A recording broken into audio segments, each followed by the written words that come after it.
지금 국회 민주당하고 국민의힘 양당 공이 총선 기획단을 출범하고 사실상 5개월 앞으로 다가온 총선 준비에 여념이 없습니다. 저희가 사실은 한때 짱짱 자매로 히트쳤던 커플입니다.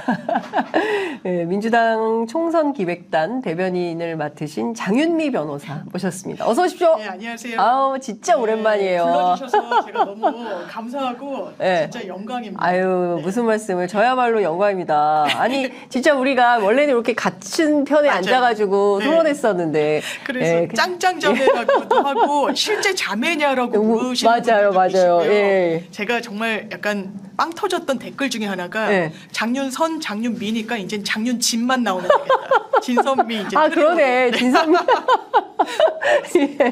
예, 저희가 장선미를 하나 찾아가지고 한번 만들어 보도록 하겠습니다. 굉장히 어려운 자리에 중책을 맡으셨어요. 아닙니다. 총선 기획단의 대변인을 맡게 되셨는데 지금 마이크를 좀 가까이 대주십사. 예, 그 마이크를 가까이 대주시면 진심이 훨씬 더 잘 전달된다는 우리 알겠습니다. 얘기가 있습니다.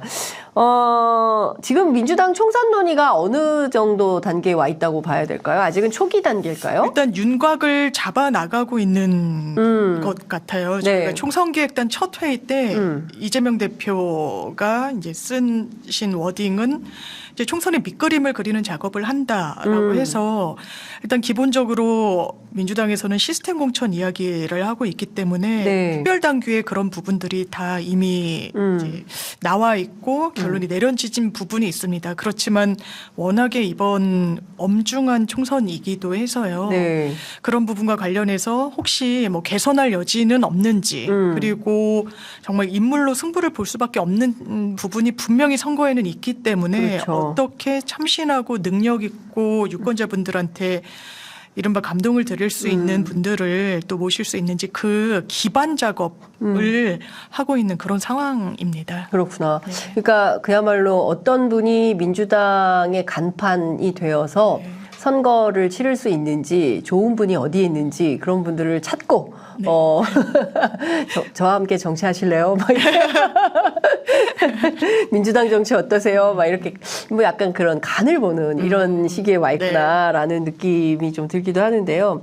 사실상 우리 장 변호사님 여러 방송 패널로 활동 굉장히 많이 하셨는데 그때 뭐 워낙 전직 기자기도 하시고 또 변호사기도 하시고 그리고 또 각종 방송에서 패널로 활동하시면서 이렇게 밖에서 보던 정치와 실제 총선 기획단이라는 형태로 민주당 안에 한 발짝 훅 들어가서 보는 정치는 좀 다를 것 같거든요. 어떤 점이 좀 보이시던가요? 제가 실제로 체감을 한 다른 점이라고 한 거는요. 민주당이 이번 총선을 위해서 많은 고민을 했구나. 그리고 하고 있구나라는 게 사실 저로서는 좀 느껴지는 그러니까 뭐 외부자 지금도 뭐 완전 내부자라고 할 수는 없지만 그런 부분이 좀 크게 와 닿았어요. 구체적으로 좀 어떤 이를테면 이게 현수막 때문에 국민분들께 결과적으로는 실망을 드리게 됐지만 기존의 거대 양당이 청년 유권자층을 어떻게 대해 왔는가에 대한 반성적인 성찰 이런 걸 상당히 고민을 많이 하고 있다라는 느낌을 받았습니다. 예, 일단 민주당 했을 때 청년층이 생각하는 그리고 민주당이 견지해오고 본인들이 추구해야 되는 방향으로 설정했던 이른바 뭐 민주주의, 민주화, 도덕성 이런 부분과 관련해서 유권자들에게 특히 젊은 유권자분들에게 시민분들에게 이걸 마치 불편하게 강요하도록 하는 부분은 없지 않았는가와 관련해서 그리고 그 잣대를 댔을 때 민주당은 과연 거기에서 100점을 맞을 수 있을 것인가부터 시작해서 정말 수단으로 하나의 선거의 방법으로만 고민하고 좀 다루었던 게 아닌가라는 생각이 내부적으로 있었다고 생각이 들고요. 이를테면 윤석열 대통령이 대선 때 병사 월급 200만 원 주겠다 막 이랬습니다. 맞아요. 그렇지만 뭐 월급을 상향 조정하겠다고 하면서 다른 복리와 관련된 예산을 뭐 깎는달지 청년들 대통령이 직접 뭐 장관으로 모시겠다 했지만 전혀 관철되지도 않았고요. 그렇죠. 굉장히 휘발되는 그 단시 안적인 정책으로 그냥 소비되고 말았기 때문에 저는 민주당도 거기에 대한 반성은 있어야 된다라고 생각하고요. 이게 거대 양당에서 그렇다면 청년 정말 오랫동안 이 대한민국을 디딤돌로 이렇게 떠받칠 세대 아니겠습니까? 거기에 네. 대한 고민이 많다고 생각했습니다. 그러니까 사실 그 현수막 소동이 빚어졌을 때 총선기획단 안에서 상당히 많은 뭐 그런 좀 어려움이 있었겠네요. 예. 아무래도 예. 저희가 이를테면 현수막에서 문제가 된 문구 하나하나를 논의 테이블에 놓고 선별하거나 보고를 네. 받거나 공유하거나 논의하진 않았는데 큰 틀의 어떤 개념으로 예.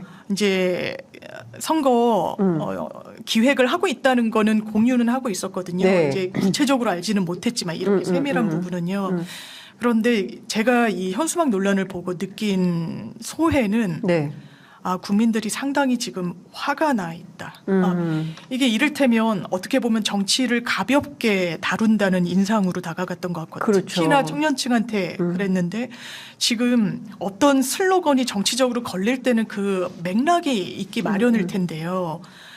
뭐 아주 세상이 호시절이고 경제적으로도 다들 불만이 없고 하면은 약간 너그러운 마음으로 수용해 주실 수도 있지만 지금 정치적으로도 너무나 퇴행을 겪고 있고 경제적으로도 세수가 거의 50조 원에 가깝게 빵꾸가 이제 펑크가 났는데도 거기에 대해 집권 여당이 책임 있는 목소리 내고 있지 않고 대통령 부부는 계속 국민들 보시기에는 외유수성 출장을 계속 나가시는 이런 상황 속에서 민주당한테 요구하는 모습이 최소한 나에게 온 당 이 정도의 슬로건을 국민들은 원하고 있지 않았구나라는 생각이 많이 들었습니다. 그러니까 지금 그 현수막 문제 때문에 민주당 내부에서 상당한 비토가 있었고 이것을 어떻게 극복해서 다시 청년들에게 다가가는 그런 메시지를 낼 거냐 이것도 중요한 포인트인데요. 현수막은 그럼 새로 언제쯤 이렇게 정리조정돼서 걸리게 될까요? 이게 이른바 갤럭시 프로젝트라는 건 갤럭시 프로젝트가 뭐예요? 이게 기본적으로 그런 안이었습니다. 네. 그러니까 이른바 거대 담론으로 정치가 청년에게 다가가지 말자라는 반성적 고려 하에서 그러면 구체적으로 어떤 이슈에 대해서 관심을 갖느냐. 이를테면 당연하지만 부동산, 경제, 예. 뭐 급여, 예. 그리고 환경, 젠더 뭐 이런 여러 가지 키워드들을 네. 어떻게 민주당이 정책적으로 수렴하고 다가가는데 하나의 이제 발판 역할을 할 것인가가 사실은 큰 틀이었고 저는 그 방향성은 계속 가져가야 된다라고 생각하고요. 정말 제가 이걸 계기로 이른바 2030 분들한테 한번 여쭤봤어요. 그랬더니 본인들도 민주주의, 민주화 이 가치에 어떤 그 동감을 한다는 거예요. 그렇지만 직접적으로 뭐 민주화 세대가 겪은 것처럼 그런 상황을 체험하지는 못했다는 겁니다. 그래서 내 개별적인 어쨌든 관심사가 있고 그것을 내 생활과 연결시키고자 하면서도 우리는 그래도 가치를 지향한다. 그런 니즈에 대해서 기존 정치권이 제대로 들여다봤느냐라고 반문하는 걸 듣고 이 문제의식은 계속 가져갈 필요가 있고 이번 총선에서도 잘 녹여내서 추가 안이 나올 수 있도록 한번 해보겠습니다. 그러니까 좀 평범한 청년들이 보기에 그러니까 정치도 잘 모르면서 경제도 잘 모르면서 뭐 돈은 많이 그 갖고 싶다라는 어떤 뭐 굉장히 20, 30대의 청년들이 잘 모르면서 욕심만 많은 사람들인 것처럼 이렇게 그 문구가 나와서 거기에 대해서 굉장히 그 분노했던 게 아닌가라는 생각이 좀 드는데 지금 상황에서 보면 그 지난 강서보궐선거에서 17% 차이로 이기고 나서 민주당이 다시 오만해졌다. 도하의 모든 언론들이 이제 이런 비판을 좀 쏟아내고 있습니다. 그래서 총선기획단 안에서는 그러면 어디부터 어떻게 우리가 다시 좀 새롭게 그 준비를 해서 국민들께 다가갈 것이냐.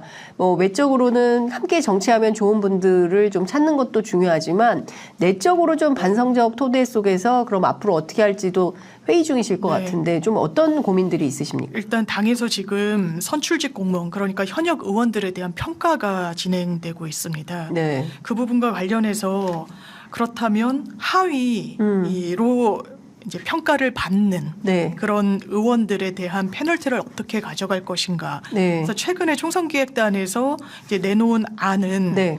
일단 하위 20%에 대해서 이 10% 차등적으로 이른바 경선 과정에서 페널티를 준다라고 해서 아마 기득권화되고 있다, 오만하다라는 것은 또 이 정치권에서 상당히 오래 있었고 성과를 내지 못한 분들에 대한 비토의 목소리도 당연히 담겨 있을 수밖에 없을 것 같아서요.